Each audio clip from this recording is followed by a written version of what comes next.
Hello friends, പുതിയൊരു വീഡിയോയിലേക്ക് എല്ലാവർക്കും സ്വാഗതം. ഇന്ന് നമുക്ക് പുതിയൊരു സീരീസ് ആരംഭിച്ചാലോ?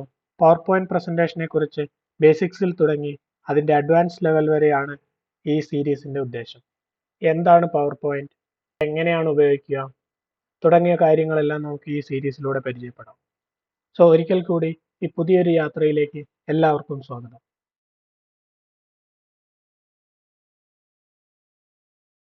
എന്താണ് power point? Microsoft power point എന്ന പേര് സൂചിപ്പിക്കുന്ന പോലെ തന്നെ പവർ പോയിന്റ് മൈക്രോസോഫ്റ്റ് ഡെവലപ്പ് ചെയ്ത ഒരു കമ്പ്യൂട്ടർ പ്രോഗ്രാം.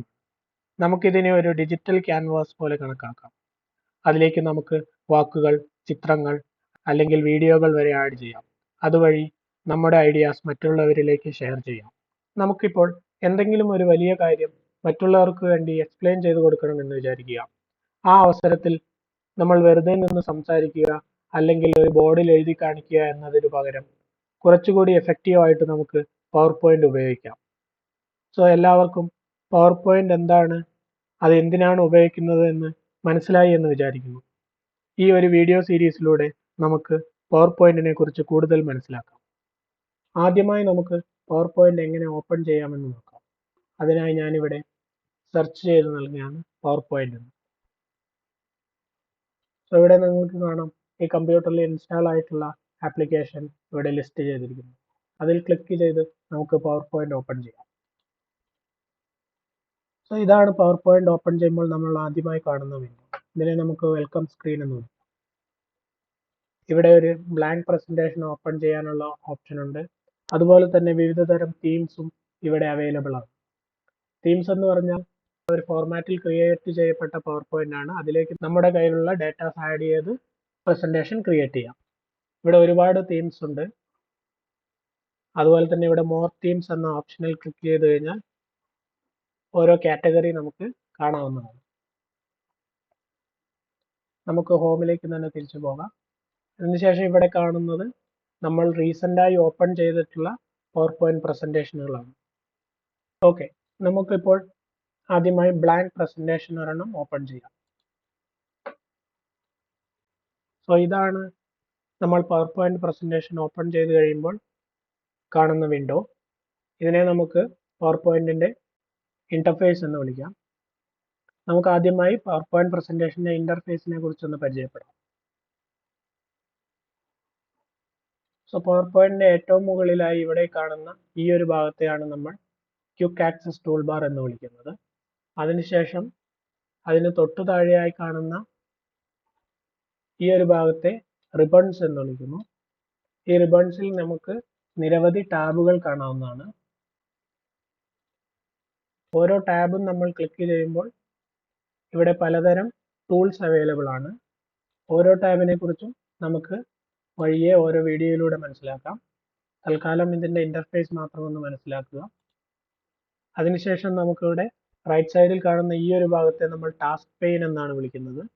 ടാസ്ക് പെയിനിൽ നമ്മൾക്ക് വ്യത്യസ്തമായ ഓപ്ഷൻസ് കാണുന്നത് നമ്മൾ റിബണിൽ നിന്നും ഏതെങ്കിലും ഒരു ടൂൾ സെലക്ട് ചെയ്യുമ്പോഴാണ്. പിന്നീട് ഇവിടെ ഇടത് സൈഡിൽ നിങ്ങൾക്ക് കാണാം, ഈ ഒരു ഭാഗത്തെ നമ്മൾ സ്ലൈഡ്സ് പെയിൻ എന്നാണ് വിളിക്കുന്നത്. നമുക്ക് പവർ പോയിന്റ് പ്രസന്റേഷനിലെ ഓരോ പേജസിനെയും സ്ലൈഡ്സ് എന്ന് വിളിക്കാം. നമ്മൾ ക്രിയേറ്റ് ചെയ്യുന്ന ഓരോ സ്ലൈഡും ഒരു ചെറിയ വ്യൂവിൽ ഈ ഒരു ഭാഗത്ത് നമുക്ക് കാണാം. അതിൽ ഓരോന്നിനെയും ക്ലിക്ക് ചെയ്ത് കഴിഞ്ഞാൽ നമ്മൾക്കിവിടെ ഈ സ്ലൈഡ് ഏരിയ എന്ന് പറയുന്ന ഭാഗത്ത് അവയെ വലുതാക്കി കാണാം. ഈ സ്ലൈഡ് ഏരിയയിലാണ് നമ്മൾക്ക് ആവശ്യമായിട്ടുള്ള ഡീറ്റെയിൽസ് അല്ലെങ്കിൽ പിക്ചേഴ്സ് എല്ലാം ആഡ് ചെയ്യുന്നത്. ഈ സ്ലൈഡ് ഏരിയയിൽ ഇതിനുള്ളിൽ കാണുന്ന ഈ ഒരു ഭാഗം മാത്രമേ നമുക്ക് പ്രസന്റേഷൻ നമ്മൾ മറ്റുള്ളവരിലേക്ക് കാണിക്കുമ്പോൾ ആ ഒരു ഭാഗം മാത്രമേ അവർക്ക് കാണാൻ പറ്റുകയുള്ളൂ. പിന്നീട് നമുക്ക് പവർ പോയിന്റിന്റെ ഈ താഴെ ഇടതുഭാഗത്തായി കാണുന്ന ഈ ഒരു ഭാഗത്തെ സ്റ്റാറ്റസ് ബാർ എന്ന് വിളിക്കാം. ഇവിടെ നമ്മളുടെ സ്ലൈഡിന്റെ ഡീറ്റെയിൽസ് എല്ലാം നൽകുന്നതാണ്. ഇപ്പോൾ നമുക്ക് ഇതിൽ ആകെ ഒരു സ്ലൈഡേ ഉള്ളൂ. സോ ഇവിടെ സ്ലൈഡ് 1 of 1 എന്ന് എഴുതിയിട്ടുണ്ട്. നമുക്ക് 2 or 3 സ്ലൈഡ് ഉണ്ടെങ്കിൽ ഏത് സ്ലൈഡാണ് നമ്മൾ സെലക്ട് ചെയ്തത് തുടങ്ങിയ വിവരങ്ങളെല്ലാം നമുക്ക് ഈ ഒരു ഭാഗത്ത് നിന്ന് മനസ്സിലാക്കാം. വലതുഭാഗത്ത് ഇവിടേക്ക് വന്നു കഴിഞ്ഞാൽ നമുക്ക് ഇവിടെ നോട്ട്സ് എന്നുള്ള ഒരു സെക്ഷൻ കാണാം. അഡീഷണൽ ഡീറ്റെയിൽസ് എന്തെങ്കിലും ആവശ്യമുണ്ടെങ്കിൽ ഈ നോട്ട്സ് എന്ന ഭാഗത്ത് ആഡ് ചെയ്ത് കൊടുക്കാം. നോട്ട്സ് ആഡ് ചെയ്യുന്നതെല്ലാം നമുക്ക് ഓരോ വീഡിയോയിലൂടെ പരിചയപ്പെടാം. പിന്നീട് അതിൻ്റെ തൊട്ട് വലതുഭാഗത്തായി കാണുന്നതാണ് വ്യൂ ബട്ടൺസ്. സോ വ്യൂ ബട്ടണിൽ ഉള്ള ഓപ്ഷൻസ് ആണ് സ്ലൈഡ് സോർട്ടർ, അല്ലെങ്കിൽ റീഡിംഗ് വ്യൂ, സ്ലൈഡ് ഷോ തുടങ്ങിയ ഓപ്ഷൻസ് ആണ്. ഏറ്റവും വലതുഭാഗത്തായി ഈ ഒരു സ്ലൈഡർ ഉണ്ട്. ഇത് നമുക്ക് നമ്മുടെ സ്ലൈഡിന്റെ സൂം അഡ്ജസ്റ്റ് ചെയ്യാനായി ഉപയോഗിക്കാം. ഇനി നമുക്ക് ഒരു പവർ പോയിന്റ് എങ്ങനെ സേവ് ചെയ്യാമെന്ന് പഠിക്കാം. അതിനായി നിരവധി ഓപ്ഷൻസ് ഉണ്ട്. ആദ്യമായി നമുക്ക് ഫയൽ എന്ന ടാബിൽ ക്ലിക്ക് ചെയ്ത് കഴിഞ്ഞാൽ ഇവിടെ രണ്ട് ഓപ്ഷൻസ് കാണാം, സേവ് അതുപോലെ തന്നെ സേവ് ആസ്. നമ്മളിപ്പോൾ ഓപ്പൺ ചെയ്ത പവർ പോയിന്റ് ആദ്യമായിട്ടാണ് സേവ് ചെയ്യുന്നതെങ്കിൽ സേവും സേവ് ആസും ഒരേ ഫംഗ്ഷൻ തന്നെയാണ് ചെയ്യുക. അതായത് നമുക്ക് പുതിയൊരു പേര് നൽകി നമ്മളുടെ ഈ ഫയലിനെ സേവ് ചെയ്യാം. ഞാൻ സേവ് ക്ലിക്ക് ചെയ്ത് കഴിഞ്ഞാൽ നമുക്കിത് എവിടെയാണ് സേവ് ചെയ്യേണ്ടത് എന്ന് സെലക്ട് ചെയ്ത് നൽകാം. ഞാനിപ്പോൾ ഡെസ്ക്ടോപ്പ് സെലക്ട് ചെയ്യുകയാണ്. ഡെസ്ക്ടോപ്പ് സെലക്ട് ചെയ്ത് നമുക്ക് ആവശ്യമായിട്ടുള്ള പേര് ഇവിടെ നൽകാം. ഞാനിപ്പോൾ മൈ ഫസ്റ്റ് പ്രസന്റേഷൻ എന്ന പേരാണ് നൽകുന്നത്. ഇവിടെ ക്ലിക്ക് ചെയ്ത് കഴിഞ്ഞാൽ നമുക്ക് കാണാവുന്നതാണ് ഇതിനുള്ള പല ഫയൽ എക്സ്റ്റൻഷൻസ്. നമുക്ക് ഈ പവർ പോയിന്റ് പ്രസന്റേഷൻ ആയിട്ട് തന്നെ സേവ് ചെയ്യാം, അല്ലെങ്കിൽ PDF ആയിട്ട് സേവ് ചെയ്യാം. അങ്ങനെ പല ഓപ്ഷൻസും ഉണ്ട്. നമുക്ക് ഇപ്പോൾ തൽക്കാലം പവർ പോയിന്റ് പ്രസന്റേഷൻ എന്ന് തന്നെ സെലക്ട് ചെയ്യാം. അതിനുശേഷം ഞാൻ സേവ് നൽകുന്നു. സോ ഇപ്പോൾ നമ്മുടെ ഈ ഫയൽ സേവ് ആയി. സോ നിങ്ങൾക്ക് ഇവിടെ കാണാം മൈ ഫസ്റ്റ് പ്രസന്റേഷൻ എന്ന് ഈ ഫയലിന് പേര് നൽകി. പിന്നീട് നമുക്ക് ഓരോ തവണയും ഈ ഫയൽ ഇടയ്ക്കിടയ്ക്ക് സേവ് ചെയ്യണമെങ്കിൽ ഈ ഒരു ഓപ്ഷൻ ക്ലിക്ക് ചെയ്യാം. എപ്പോഴും ഫയലിൽ പോയി സേവ് ചെയ്യുന്നതിന് പകരമായിട്ട് ഈ ഒരു ക്വിക്ക് ആക്സസ് ടൂൾ ബാറിലുള്ള ഈ ഒരു ഓപ്ഷൻ ഉപയോഗിക്കാം. അല്ലെങ്കിൽ Ctrl+S എന്നുള്ള ഷോർട്ട് കട്ട് ഉപയോഗിച്ചുകൊണ്ടും നമുക്ക് ഫയൽ സേവ് ചെയ്യാവുന്നതാണ്. ഈ വിൻഡോയിനെ ഒന്ന് മിനിമൈസ് ചെയ്ത് വേറെ വിൻഡോയിലേക്ക് മാറണമെങ്കിൽ നമുക്ക് ഇവിടെ ഈ ഒരു ഓപ്ഷൻ ഉപയോഗിക്കാം. മിനിമൈസ് എന്നുള്ള ഒരു ഓപ്ഷൻ ഉപയോഗിക്കാം. അതിൽ ക്ലിക്ക് ചെയ്ത് കഴിഞ്ഞാൽ ആ വിൻഡോ മിനിമൈസ് ആവും.